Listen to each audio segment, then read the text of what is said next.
Immense pleasure to see such talent unfold at Lotus Valley. We now call upon Payal Jain ma'am to share her views and insights with the young learners who are eagerly waiting for her perspective on the show. I just want to say thank you, ma'am, for having me here. And warm welcome to all the guests here. I want to speak to the students, so if I may do that. I heard very loud hooting and catcalls for one or two of the participants, so I'm assuming those are your favorite. Yes, no? Yes. Was that all only for Lotus Valley or was it for the other students too? Is it all Lotus Valley students here? No, it's all mixed. Okay. Okay, I heard very loud for one of the Lotus Valley teams, so she must be very popular. What would you like to know about fashion? I'd like this to be more interactive so I can answer questions. Since you're all 9th to 12th, I assume you're looking at career paths, career choices, thinking about, some of you might be thinking about fashion, art, design. Any questions, anything specific I can tell you? It would make it more worthwhile for me being here rather than my talking about all that is already on Google. Any questions? Would the teachers have any questions? Anything? Okay, how about I ask a question? Do you teach fashion studies, ma'am, at this school? Not this year. Okay, I believe you are getting fashion very soon, starting next year. One of the things I do want to mention about fashion design, because it all looks very, very glamorous, looks very beautiful. When you see it on models with music, sound, lights, you think that's all the fashion world is about. Those 12 minutes or 14 minutes. In our case, it's 19 minutes when we do a show, which we spend 19 months putting together. All you see is that beautiful 18 minutes, those gorgeous looking women, the sound, lights, cameras, media, you know, the glasses of wine post-show in the parties, the page 3 designers. But let me tell you, that is not fashion. That is only what you see. That is only what you perceive fashion to be. I just had a show 7 days ago, and it has taken me almost 22 months to make that show happen, because I create my fabrics from scratch, I weave them I sit with my weavers, I create my fabrics from scratch. So that process goes back to almost 20 to 24 months.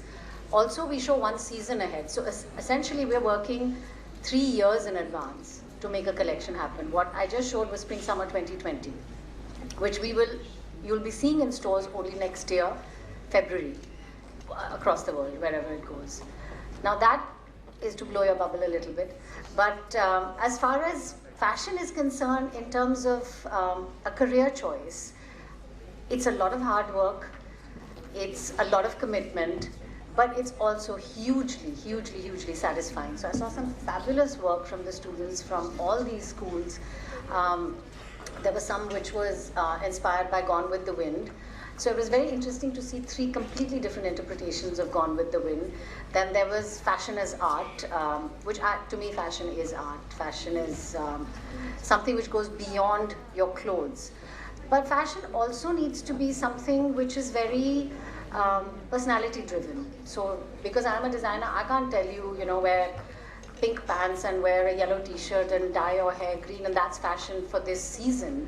If that's not who you are, don't do it. So please don't follow fashion blindly. Please make your own statements, be who you are. And I really saw that today. So congratulations all of you guys. Very well done. Very, very well done. Very impressive. I'm assuming they're all fashion students. Are they fashion students? Girls? Are you? Are you all studying fashion? Okay. Okay, nice. Well, all the very best. She was very popular, by the way. Lots of catcalls for her. So I don't know.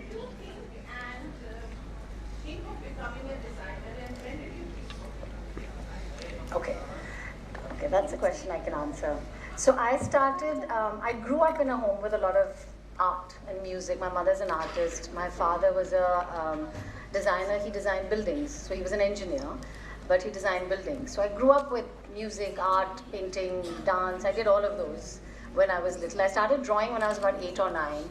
Started with sketching and figure drawing classes, and my mother would take me to every art exhibition. I would moan and cry and hum, and she would still drag me for every exhibition, every performance. I've heard all the artists, all the performers singing, all the great maestros of India. I've seen every exhibition while I was growing up. But all of that I imbibe. So don't complain when your parents drag you for all of this stuff. You're getting something out of it.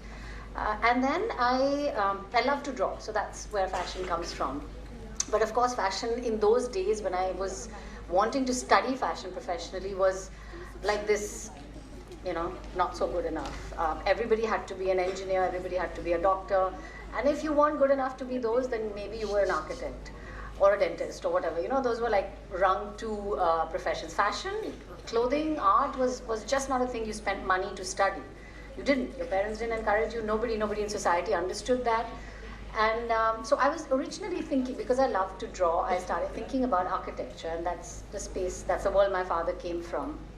So I met lots of architects, worked with them, applied to architecture school, and that summer I was actually working with an architect, interning. I was going to go to architecture school the next year, and I hated it. I just absolutely hated it. There was no freedom of expression, which is what to me design is freedom of expression. So like one of the young ladies talked about gender fluid, that is freedom of expression. I love that, by the way. That was very cool. And so be who you are, be unapologetic about it.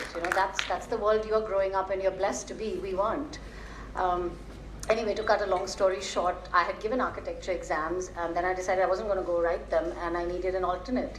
So I started meeting people, talking to them, and somebody out of the blue suggested fashion. He said, "You love to draw. Why don't you think about fashion?" I knew nothing about it, other than how to spell it. I knew nothing about fashion. So I started exploring. We did not have Google at our fingertips. We didn't have the internet. We had nothing. We didn't even have mobile phones in those days. So I wrote to these fashion schools. I found out through friends what the best fashion schools in the world were, wrote to them. And it takes its own time for a letter to reach and a letter to come back and a portfolio to reach and it to come back. So my father said, "Look, I'm not going to send you out of the country at 17. I was 17 when I finished school. So figure out what you want to do here and you can go for your master's." So I said, okay. So I decided to go and study business, because I said, if I want to do fashion, then I should understand the business of fashion. So I went to Jesus and Mary School, studied BCom honors. Again, hated it, every minute of it. Couldn't wait to get on the next flight and leave for fashion school. But in those 3 years, I explored expression of what I wanted to do. So I did this little exhibition, I made some clothes, I sat on a machine, learned, did whatever little bit I could, worked with export houses, worked with a couple of people that my father knew. They didn't know any designers, there were no designers in those days. But I loved it, every minute of it, however painful it was, however tough it was, starting from nowhere, getting nowhere, but I absolutely loved it. I visited these fashion schools in the US, decided on one that I really liked, and sent in my portfolio. Then the process of interviews started, which used to happen after they got your portfolio. The interviews would happen on the phone. And they would basically tell you that, look, this is a very small school, they're very selective, so if you don't want to work hard, don't come here. Go find somewhere else to go. Every interview was like that on the phone. Find somewhere else to go. We only want somebody who's very committed. Things have changed today. Anyway, after that whole journey, I got into FIDM in San Francisco. Literally, I gave my last exam of BCom honors, got on the next flight and left. And I've never looked back. And I absolutely loved everything that I did. The painful part of fashion was the pattern making, the draping. I don't know if you guys have gotten there yet, but it's very tedious, very painful. But having said that, you have to know it. You have to know it. However tough it is, you need to know. So there's an art of fashion and then there's a science of fashion. So the science is what you're taught in a school. The art, nobody can teach you. It's either there or it's not. It's intrinsically there in you. How you express it is up to you. So I went to study the science of fashion. I came back in the early 90s. Thinking I was going to conquer the world, and I had this fashion label, and nobody wanted Western clothing. And my education was Western clothing, and I was making jackets and suits and gowns, and in the early 90s, and everybody would walk in. I had this little studio in Hoskars Village, and people would walk in and say, "I want a sari, and I want a salwar kameez," and all of the ladies who were, the top rung of the corporate world, or travel, or, hospitality, they all wore saris. No, there was no place for a designer who made Western clothing. Nobody wanted it. If one or two people wanted it, they wanted to pay nothing for it. So for a sari, they'd pay 20,000. For a suit, they wouldn't even pay 2,000. 2,000 probably sounds ridiculous to you, but this was 27 years ago. So in that time, even 2000 was okay because I'd at least pay my rent for the place that I had. So that's how I started. There was no fashion scene, there was no vocabulary of fashion, so to say. Designers were glorified tailors. Today we are, page 3 people. I hate to say that, but that's, you recognize the faces, you know who they are, you follow them, you have, they have a standing in society. That wasn't the case then. And there were a handful of designers. I remember there was Rohit Khosla, of course there was Rohit Bal, there was Ritu Kumar, but that was it. And Tarun Teliani, there was nobody else. And the rest of the fashion landscape in this country has literally evolved in the last 15 years. When I did my first fashion show, which was for Tamanna Special School actually, so I met Mrs. Chona when I had just come back from the US, and I had all these idealistic dreams. And then I worked with Tamanna children for almost 10 months to do the first show, and something just shifted. So it went from commercial, which is what you think when you're 20, 21, it shifted to doing something more. And ever since then, all of my private shows have been for non-profit organizations, whether it's special children or cancer patients or slum children or women or whatever. I mean, it's been a constant effort, and I work with the weavers, I work with various clusters across the country, and I truly believe, and this is for you, the design students, remember who you are, remember where you come from. Your biggest strength will be the fact that you come from India, and that you have these roots, and you have this huge heritage of Indian textile and craft behind you. Because the rest of the world is coming to India for inspiration. If you look at a Dior, or you look at a Armani, you look at Valentino, Ralph Lauren, you name all the big names, Louboutin, they all take inspiration from India. The embroideries are done in India, and then they're shipped back, and you go to Paris, and you go to London and Milan and New York and buy that and bring it back home and think it's wonderful because you've bought a Valentino, or you've bought a Issey Miyake or a Kenzo, but it's all made in India. All the embroideries and the craft comes from India. And they come, they have sourcing, they sit in India and they work on their collections. So you have this. Do not go aping the West, find your own identity. Ma'am, since you were talking about the science of fashion and learning the science of fashion, in India, the stereotyped and the normed institutes are NID and NIFT, right? And the other ones are... No, there are many more. There are more. There's Pearl, there's IIT, there's ISDI, Marangoni, all of these. So when we make our CVs later for work, because employment is also something that's on our priority list, not just gaining the education, because, of course. So you mean after the education? Yes, post-education. So when you receive a CV, what is the first thing that you see in it? Do you see the person's portfolio, like what is the work that they do, or do you first see the label that they have? Is this person an NIFTian, or is this person someone who has design inherently in them? Yeah, I don't think I would look at the label. I don't think it'll be relevant to me. I mean, it will be relevant. They need a formal education. Yes. To that effect, it will be relevant. So they can't just say, I feel like being a fashion designer, I feel like being a design assistant. Right. No, that wouldn't be good enough. But beyond that, it'll have to be the work. It'll have to be the body of work. And, I'm also very active on the Fashion Design Council. Yes. So I see a lot of portfolios of people who want to get into the council. So these are labels which are already established. They've been in the business 1 year, 2 years, 3 years. And they may have the best of the tags as far as their education is concerned. But if the work doesn't speak, doesn't have something unique, or doesn't have something that sets them apart, we wouldn't allow them into the council. I mean, because beyond a certain point, that label is not relevant. It depends on what you've gotten out of it and what you're going to make out of it. So yes, having said that, education is important, but then what you do with it is even more important. And I think anybody who's going to employ you, another thing that they will look at, since you asked that question, I get a lot of resumes again all the time, and people who've sort of jumped from one to the other and done this 3 months in 6 different places, I wouldn't find any consistency in the, I would wonder why were they just jumping from one to, even if it's an internship, you start with one, okay, you didn't like, you go to a second, but somewhere you will have to decide to commit. And only if you have committed to that internship when you're younger and when you're starting your career, will you commit to a job. So somebody who's interviewing you or who's looking at you for a job will look at that.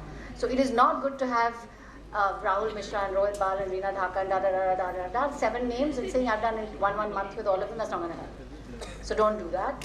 Do one and stick with it, and And if you don't enjoy it, move to a second, but you've got to have a very good reason to move to 6 and then come looking for a job.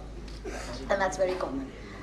But I do want to talk a little bit more about that, what you asked about alternate careers. So definitely styling, social media, set design, space design, backstage design, light design. I had a lady doing audiovisual design for me this time in this show, and she was very young and absolutely brilliant.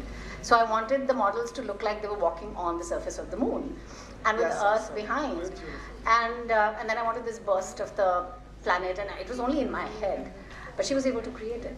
And she must be 22, 23, so she's probably just graduated, but that's what she studied.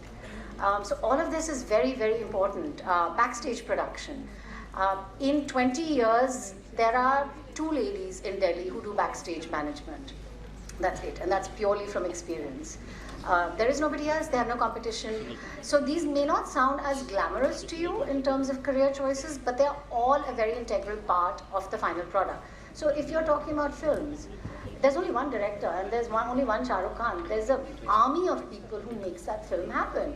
And it's the same with fashion. So if all of those people didn't exist, the film couldn't happen. So it's the same in fashion, and there's so many alternate careers. So ma'am, may I recommend beyond design, please have something else which you would introduce, even if it's just a taster for these students. In the fashion curriculum, you must have something which export, because you don't need 10,000 more designers every year. They wouldn't know where to go. There isn't that kind of consumption. And it is very important to look beyond women's wear also. I think that's a market which is saturated. Whether it is India or England or US, there's just far too many people doing women's clothing. You need people to think about children. You need people to think about men. You need gender fluid labels. Again, there's only 1 or 2. I mean, there was a fashion week last week. There was one label which was talking about gender fluid clothing. That was it. And there were 30 shows. So, and that also, we insisted on having that show at the Fashion Week, but there aren't enough people thinking of accessory design, shoes, bags, hats. How many designers do you know who do bags? You know the labels, the brands. You don't know designers who do bags. Or there's a lady who does paper jewelry, and I've worked with her for many years, and she's still the only one. 15 years later, she's the only one who does paper jewelry. So you can be very creative with design. I would say study design. So if you guys are interested, go to design school and study design as a broad space, and then decide which area. So you may want to do graphic, you may want to do product. Somebody has designed this apple that you are all doing social media on. You could be product designers. You could be set designers. It's not limited to fashion. I think you have to open up that, spectrum for yourself. And design is a space. So explore design and then figure out what. Fashion is not necessarily the most glamorous. It's definitely a lot of hard work. It may be glamorous, but it's a lot of hard work. Okay, I'm done. Any questions? Happy to answer. Otherwise, I will excuse myself. Thank you, ma'am, for your augment words.